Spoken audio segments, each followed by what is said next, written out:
The metal doors slid open with a soft hiss. Tae-jun walked into the execution chamber, his steps precise and measured. His black uniform fit perfectly against his tall, lean body. Not a wrinkle showed on the fabric. Not a hair was out of place. On his head, his face remained as smooth and blank as polished stone. The prisoner kneeling in the center of the room began to shake. This reaction was common. Tae-jun had seen it many times before. Prisoner 4872, species Volari, convicted of crimes against the Galactic Alliance, Tae-jun said. His voice was flat. It held no anger, no sadness, no excitement. It was simply a tool to deliver information. The Volari's 4 eyes blinked rapidly. Its mouth opened and closed as it tried to speak. Finally, words tumbled out. Please. I have children. They need me. Tae-jun did not pause. He did not consider the words. He pressed the small black device in his right hand. A beam of blue light shot out, touching the Volari's chest. The prisoner jerked once, then fell forward onto the floor. Dead Tae-jun made a simple note on his tablet. Execution number 10358, complete. 2 robotic assistants entered the room. They would remove the body, clean the floor, prepare for the next prisoner. Tae-jun walked out without looking back. In the corridor, a junior officer waited. She stood straight when she saw Tae-jun, her eyes careful not to meet his. Sir Commander, Park requests your presence at 800 hours tomorrow. A new batch of prisoners has arrived from the Narek front. Tae-jun nodded once. Understood. The officer hesitated. Sir, there is one more thing. A human observer has been assigned to oversee the Narek executions. This was unusual. Tae-jun's routine rarely changed. Why? He asked. The human coalition has concerns about prisoner treatment. The Alliance agreed to their request for oversight. Politics, inefficient and unnecessary. But Tae-jun would adapt. He always did. Understood, he repeated. The officer hurried away, relieved the conversation was over.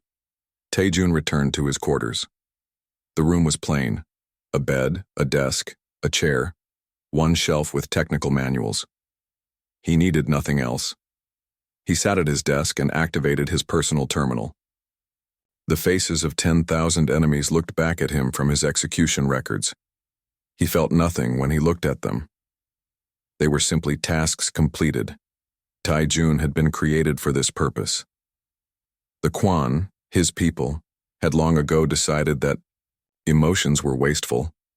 They engineered their children to remove such weaknesses. Some Quan were designed for science, others for politics or art. Tae-jun had been designed for execution. His earliest memory was from his 5th year. His trainer had placed a small animal before him. End it, the trainer had said. Tae-jun had done so without question, without feeling. The animal had been alive, and then it was not. Simple. By his 10th year, Tae-jun had terminated 100 condemned criminals. By 20, 1,000. Now, at 45, he was the most efficient executioner in the Alliance. He never hesitated, never questioned, never failed. The terminal beeped, alerting him to a new message. Information about tomorrow's Narek prisoners. Tae-jun read through the files carefully. The Narek were an interesting species, physically strong with tough, ridged skin. Their society valued honor and combat skill. The war between the Alliance and the Narek Dominion had lasted for 3 years now. Millions had died on both sides. These prisoners were high-ranking Narek officers captured during the Battle of Titan's Moon. According to Alliance law, enemy commanders responsible for mass casualties were subject to immediate execution. Tae-jun would carry out these sentences over the next week. The door chime sounded. Unusual. Tae-jun rarely received visitors. Enter, he said. The door opened to reveal Commander Park. She was a short, stocky woman with graying hair pulled back tightly. Executioner Tae-jun, she said with a small nod.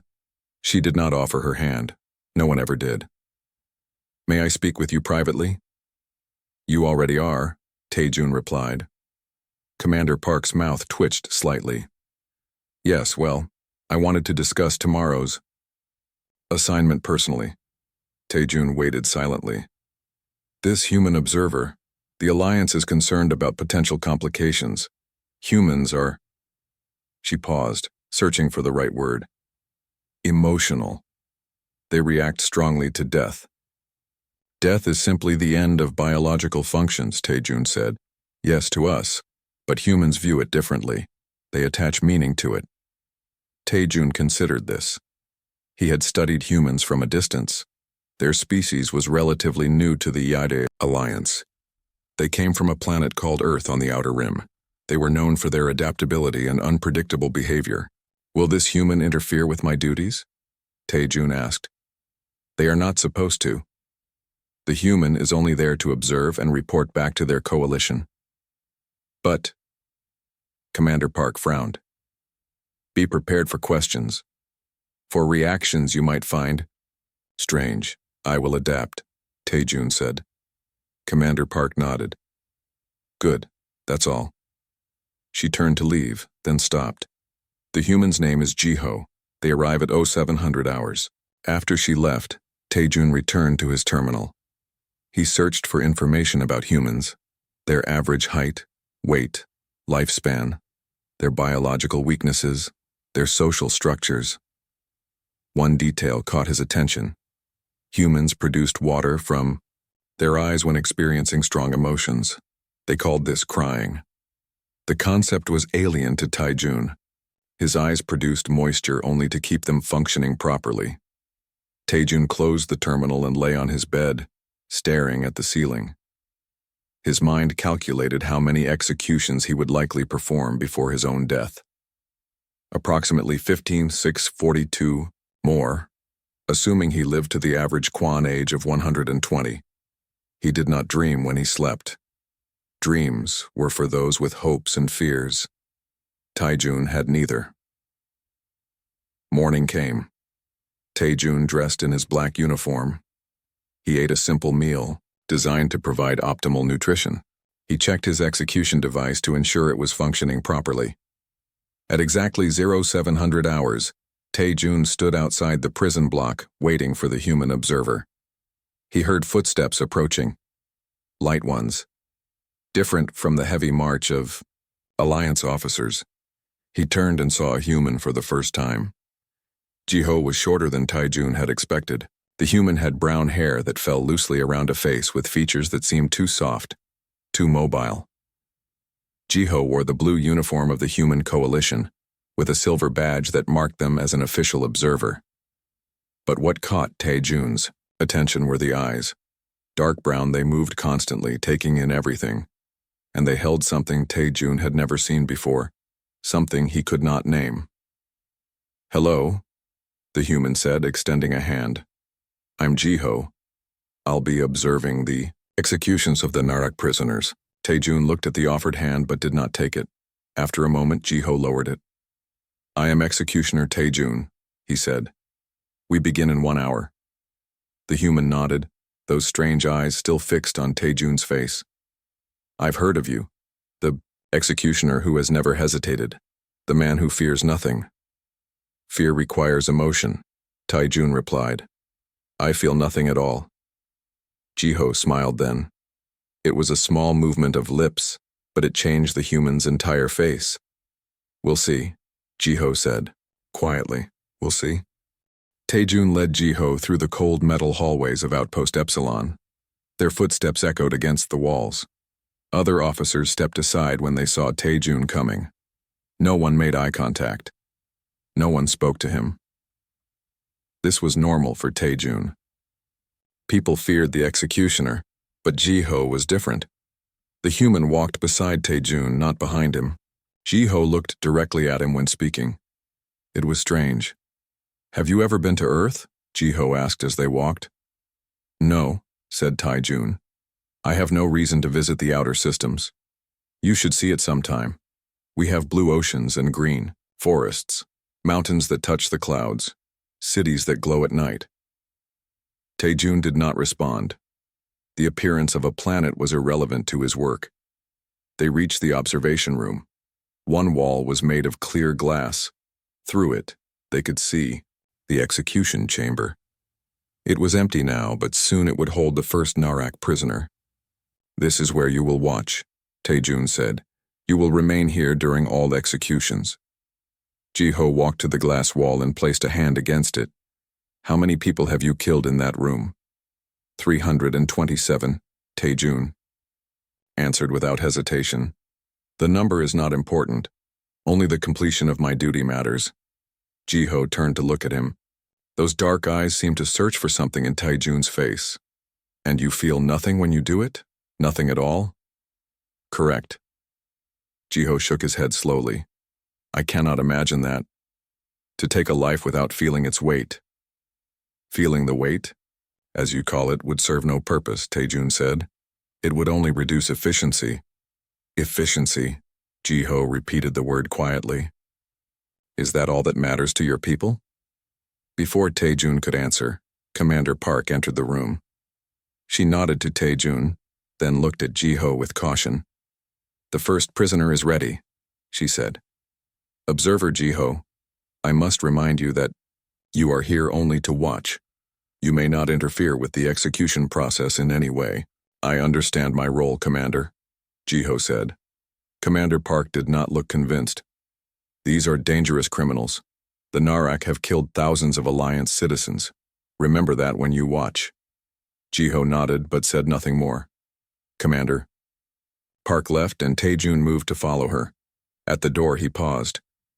"The first execution will begin in 10 minutes, he told Jiho. Then he left the human alone in the observation room. In the preparation chamber, Taejun checked his equipment. The execution device was clean and charged. His uniform was perfect. His mind was clear and focused. Commander Park stood nearby, reviewing files on her tablet. "This one is General Q1, she said. "He led the attack on New Singapore Colony. Over 6,000 civilians died." Taejun nodded. The prisoner's crimes were listed in the file, but they made no difference to him. Guilty or innocent, his job remained the same. "Watch the human closely," Commander Park added. "If they show signs of interference, remove them immediately." "Understood." The door opened, and 2 guards brought in the Narak prisoner. General Q1 was tall and broad, with rough gray skin covered in battle scars. The ridges on his head marked him as a high-ranking warrior. His hands were bound behind his back, but he walked with pride. His yellow eyes glared at Taejun without fear. This was unusual. Most prisoners showed fear before execution. Taejun noted this reaction but felt nothing about it. "Kneel," one guard ordered, pushing the Narak down. General Q1 spat on the floor. "I die standing or not at all."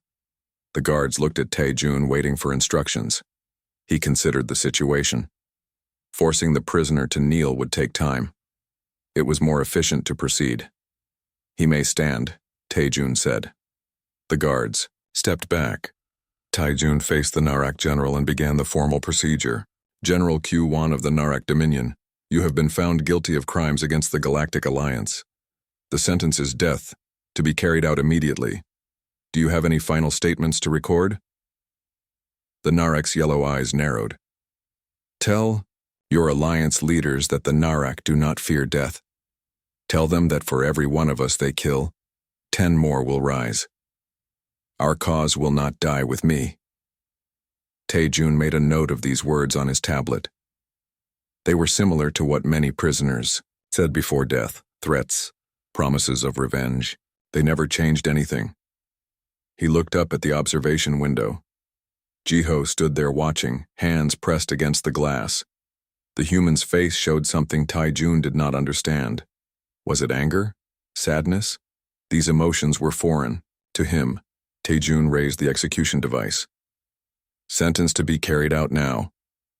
The blue beam struck the Narak in the chest.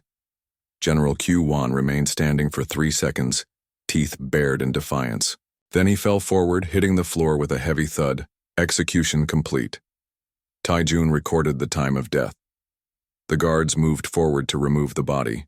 It was over. Simple, clean, efficient. When Tae-jun looked up again, Ji-ho was gone. From the observation window, Tae-jun found the human in the corridor outside the execution chamber. Ji-ho stood with one hand against the wall, breathing deeply. "Are you unwell?" Tae-jun asked. Humans were known to have physical reactions to stress. Ji-ho looked up. "I'm fine. I just needed a moment. The execution is complete. There will be another in 1 hour." "Another? How many are scheduled for today?" 5, Tae-jun answered. "The remaining 17 will be executed over the next 3 days. Ji-ho's eyes widened. 22 people, just like that. They are not people. They are Narak." "They're people," Ji-ho said firmly. "Different from humans or Quan, but still people. Living beings with thoughts and feelings." Tae-jun tilted his head slightly. "Their thoughts and feelings caused the deaths of thousands. The Alliance has judged them guilty. My task is to carry out their sentence. Without question, without doubt. Questions and doubt serve no purpose." Ji-ho pushed away from the wall and stood straight. "Where I come from, we believe that taking a life should never be easy. It should never be without weight or consequence. Your belief is inefficient." "Maybe efficiency isn't everything," Ji-ho said quietly. They walked in silence back to the command center. Commander Park was waiting with more files. "The next prisoner will be ready soon," she said to Tae-jun. Then she looked at Ji-ho. "Was there a problem, observer? You left the viewing area." "No problem, Commander," Ji-ho replied. "I simply needed a moment to process what I witnessed." Commander Park's expression hardened. "If you cannot handle your duties—" "I can handle them," Ji-ho interrupted.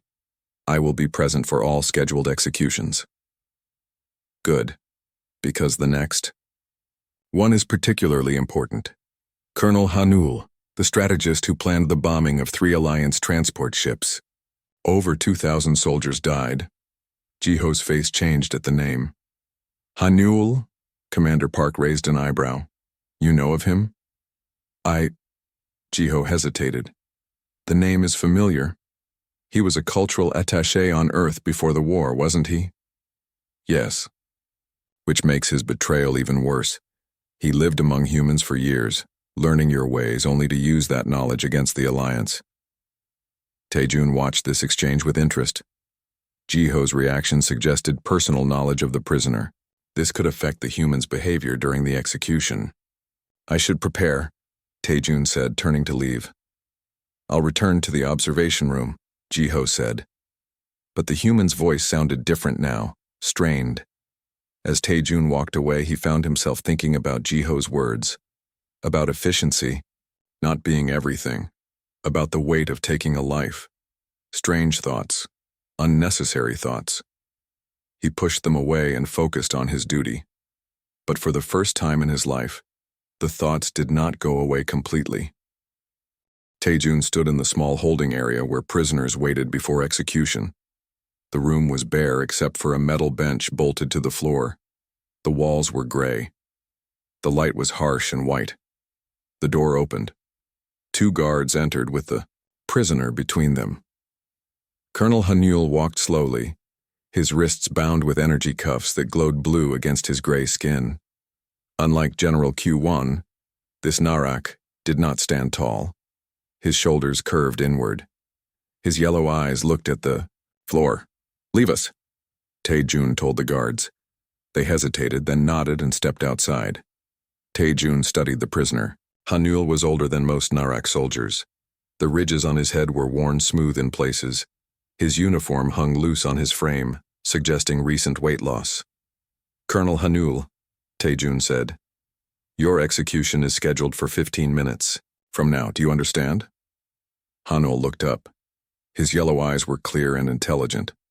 "I understand," he said. His voice was soft, different from the usual harsh tones of Narak speech.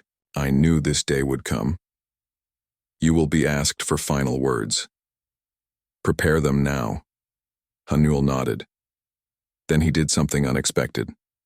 He sat down on the bench and asked, "May I ask you a question, Executioner?" This was unusual. Most prisoners did not speak to Taejun beyond necessities. They feared him or hated him. They did not ask him questions. "You may," Taejun replied. "Is there a human observer present?" Hanul asked. "I heard rumors that the Human Coalition sent someone."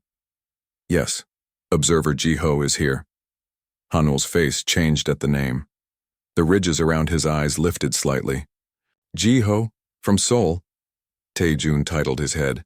"I do not know which human city the observer comes from." "Could you describe this human to me?" Another strange request. But there was no rule against it.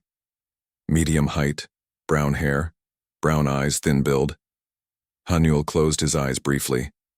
"It could be the same Jiho. We met during my time on Earth." He opened his eyes again. "Does this Jiho wear a silver pin? A small flower shape?"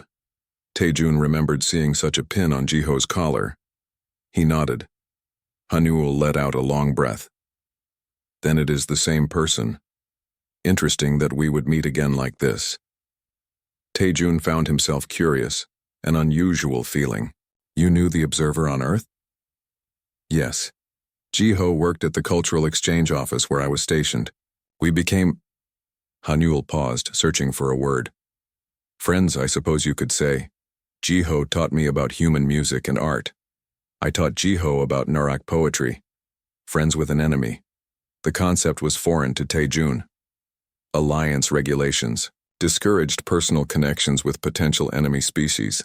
Such connections created divided loyalties. And now you are enemies," Taejun stated. Hanul looked directly at him. "Are we? I never considered Jiho an enemy, not even now. You fought against the Alliance. You planned attacks that killed humans." "Yes." Hanul's voice grew quiet. "War makes us do terrible things, but it does not erase what came before." Taejun did not understand this reasoning. What came before was irrelevant. Only current facts mattered. Hanul had committed crimes. He would be executed. Their conversation was simply passing time until then, yet Taejun found himself asking another question. "If you value your connection to humans, why did you plan attacks against them?" Hanul looked down at his bound hands. "I was ordered to. I am a soldier. Like you, I follow orders." He looked up again. "But I tried to minimize casualties.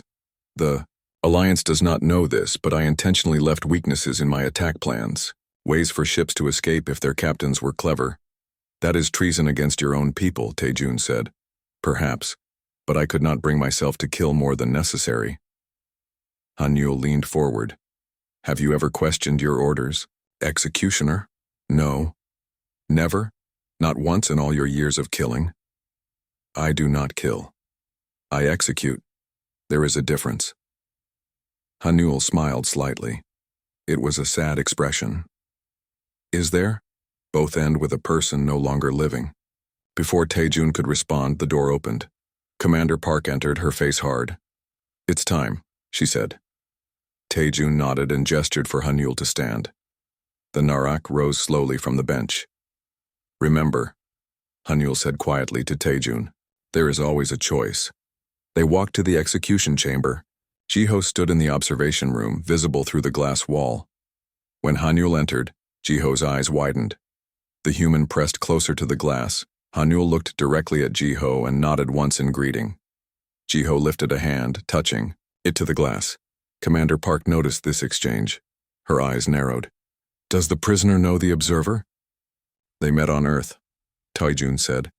"Before the war." Commander Park frowned. "This could be a problem. The human might try to intervene." "Observer Jiho understands the rules," Taejun said. Though as he spoke, he watched Jiho's face. The human looked pained. Hanul stood in the center of the chamber, his back straight now. He seemed calm. Taejun began the formal procedure. "Colonel Hanul of the Narak Dominion, you have been found guilty of crimes against the Galactic Alliance. The sentence is death, to be carried out immediately. Do you have any final statements to record?" Hanul turned toward the observation window.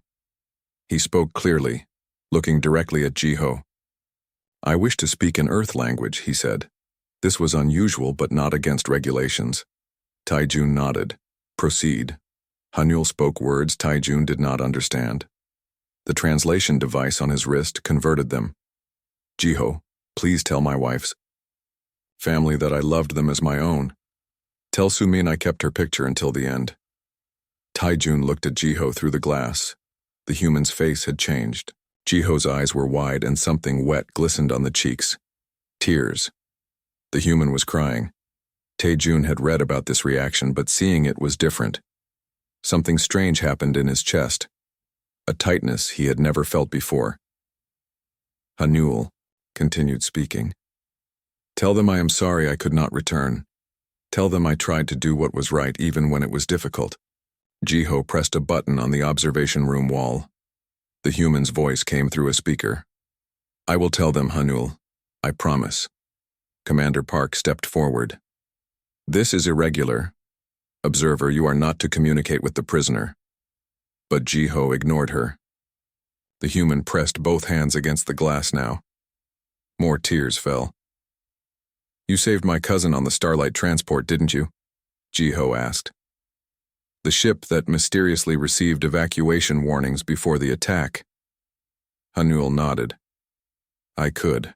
Not save everyone, but I tried to save some." Taijun stood still, the execution device in his hand. He should proceed. The conversation was irrelevant to his duty. Yet he found himself listening, watching. "Thank you," Jiho said. "Sumin is well. She still speaks of you." Hanul closed his eyes briefly. When he opened them, they shone with a new light. "That is good to hear." Commander Park stepped forward.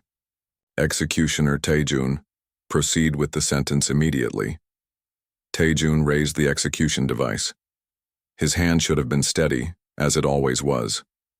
But something was wrong. His fingers felt stiff. His arm seemed heavy. He looked at Hanul, who now stood with eyes fixed on Jiho. The Narek nodded once more to the human, then turned to face Taijun.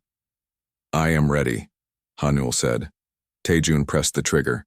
The blue beam shot out, striking Hanul in the chest. The Narek fell to his knees, then forward onto the floor. Execution. Complete. As it should be. But when Taijun looked up, he saw Jiho sliding down the glass wall, hands covering the human's face. The tears flowed freely now, not for a friend or ally, for an enemy. Taijun felt that strange tightness in his chest again. It did not go away when he tried to ignore it. It grew stronger. Something was changing inside him. Something he did not understand. Taijun could not sleep. He lay on his bed staring at the ceiling of his quarters. The room was dark and quiet. Yet his mind was neither. Images kept appearing in his thoughts. Hanul falling to the floor. Jiho sliding down the glass wall, face wet with tears. These images should mean nothing to him. They were simply moments from his workday. But they would not leave him. After Hanul's execution, Taijun had completed 2 more. Simple, efficient, as always. But something had felt different. His hand had not been as steady, his mind not as clear, and now sleep would not come. Taijun sat up and turned on the light. He went to his desk and activated his terminal. He searched for information about crying, about tears, about friendship between enemies. The information did not help him understand what he was feeling. This strange tightness in his chest, this new heaviness in his limbs. His door chime sounded. It was late. No one ever visited him, especially not at this hour. "Enter," he said. The door slid open. Jiho stood there. The human's eyes were red. The silver pin was gone from the collar. "May I come in?" Jiho asked. Taijun nodded. Jiho entered, and the door closed behind him. "I know it's late," Jiho said, "but I couldn't sleep, and I thought you might not be sleeping either." It was strange how the human had known this. "I am awake," Taijun confirmed. Jiho looked around the plane room. It's very empty in here. I need no decorations. Everyone needs something personal. Something that matters to them. Jiho walked to the desk and saw the terminal screen. You're researching tears. Taejun did not deny it. I do not understand them. Water from the eyes serves no purpose. Jiho sat down on the edge of the bed. They're a release, for emotions too big to keep inside. And you felt these big emotions for an enemy. Yes. Jiho looked directly at him. Hanul was kind to me when I first arrived on Earth from my colony world. I was young and scared, everything was new, he helped me adjust. We became friends. The human paused. Did he tell you about Sumin? He mentioned the name. Sumin is my cousin. She and Hanul fell in love during his time on Earth. They were planning to marry before the war started. Jiho's voice grew, soft. When the Narak called him back, he had to go. Duty to his people. But he never stopped loving her. Taejun tried to process this information. Love between different species was rare but not unknown. Still, between enemies at war, his duty was to his people, Taejun said. Yet he warned humans about attacks. His loyalty was divided. Not divided, Jiho said. Expanded. He was loyal. To both peoples, he tried to serve both. That is not possible. It is. Difficult, but possible. Jiho stood up and walked to Taejun's desk. May I show you something? Taejun nodded. Jiho took a small device from a pocket and placed it on the desk. A hologram appeared above it. A Narak male and a human female standing together. Their arms were around each other. They were both smiling. Hanul and Sumin, Jiho explained. Two people from different worlds who saw past their differences. Taejun looked at the image. The Narak in the hologram looked different from the prisoner he had executed. Younger, happier. His yellow eyes were bright. The human woman beside him had long black hair and a wide smile. He kept her picture until the end. Taejun said, remembering. Hanul's words, yes. Jiho turned off the hologram. When the war started, he could have stayed on Earth, claimed asylum, but his family was still on Narak Prime. He went back to protect them, even knowing what it might mean. And now he is dead. Jiho looked at him with those dark eyes. Yes, you killed him. I executed him. He was guilty of crimes. And does that make it easier? The question hit Taejun in a strange way, made something shift inside him. It is not about easy or difficult, it is about duty. Is it? Jiho stepped closer. Or is that just what you tell yourself so you don't have to feel the weight of 10,000 lives? Taejun stood up. He was much taller than Jiho. He looked down at the human. I was made this way, designed not to feel. It is who I am. No, one is born without feelings, not even the Quan. Jiho's voice was firm now. Your people suppressed your emotions, trained you to ignore them, but they're still there, inside you. That is not true. Then why can't you sleep? Why research tears? Why does your hand shake now when you hold the execution device? Taejun turned away. The human had noticed the shaking. It was minimal, a small tremor. But it had never happened before today. Something is malfunctioning, he said. It will pass. It's not a malfunction, Jiho said. It's awakening. You're beginning to feel. Taejun moved to the window that looked out into space. Stars filled the darkness. Countless worlds. Countless lives. If what you say is true, he said slowly, then I am failing at my purpose. Or finding a new one. They stood in silence for a long moment. Then Jiho spoke again. Tomorrow they're bringing in the last group of Narak prisoners. 5 more executions. I know. One of them is very young, barely adult age by Narak standards.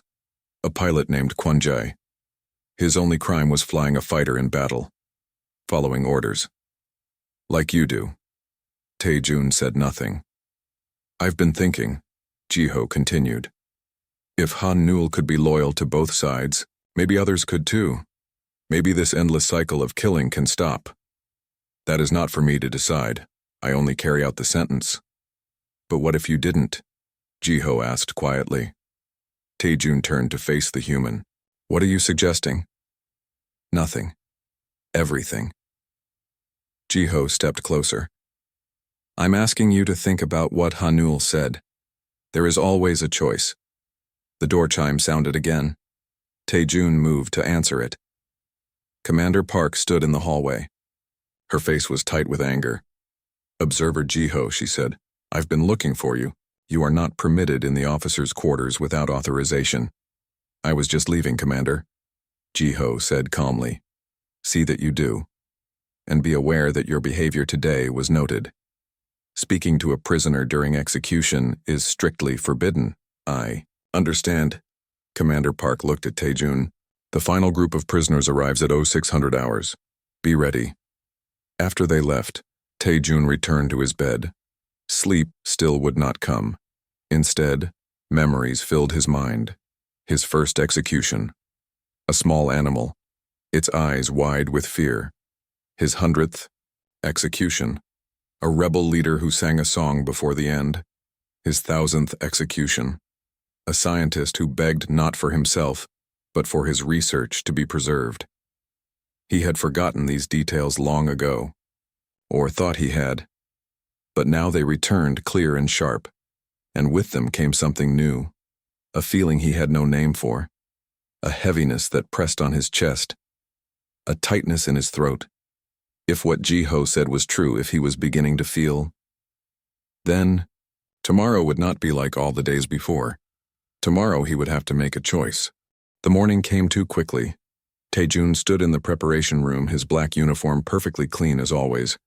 But something was different today. His hands would not stay still. A slight tremor ran through his fingers as he checked his execution device. Commander Park entered the room. She looked tired with dark circles under her eyes. The first prisoner is ready, she said.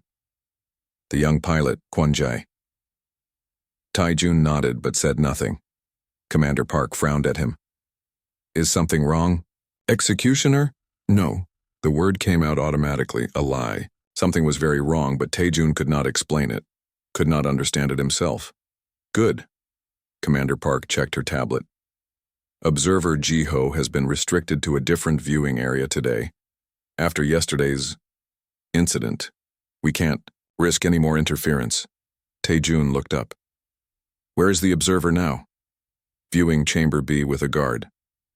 Commander Park's voice was cold. The human will be sent back to Earth after today's executions. The coalition has been informed of the observer's unprofessional behavior. This news created another strange feeling in Taejun's chest, a hollow sensation. He wanted to see Jiho, to talk more about these new feelings. But there would be no chance now. The door opened. 2 guards brought in the prisoner. Pilot Kwon-jae was small for a Narak. His ridges were barely developed, showing his youth. His yellow eyes were wide with fear.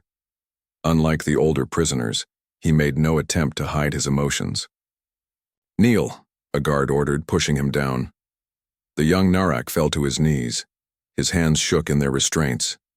Commander Park stepped forward. Pilot Kwon-jae of the Narak Dominion, you participated in attacks on Alliance settlements. Your actions led to the deaths of civilians. Do you deny these charges? Kwon-jae looked up.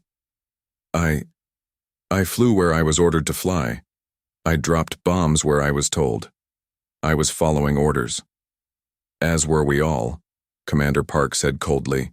She nodded to Taejun. Proceed with the execution. Taejun stepped forward, execution device in hand. The young Narak looked up at him. Those yellow eyes were filled with fear, with life, with a silent plea. I have a family, Kwon-jae said quickly. Parents, a little sister. Please, I was just a pilot. I never chose the targets. Taejun's hand trembled more visibly now. He tried to steady it, tried to focus on his duty, following orders. Like the young pilot had done. Like Hanul had done. Like Taejun himself had always done. There is always a choice. Hanul's words echoed in his mind. Executioner, Commander Park said sharply. Proceed.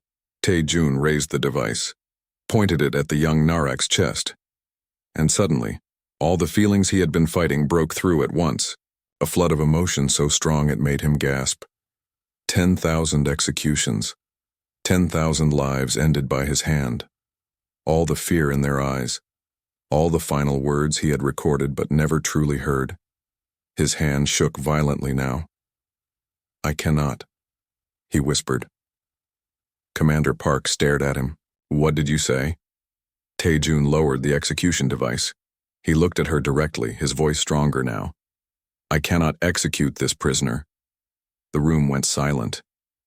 The guards looked at each other in confusion.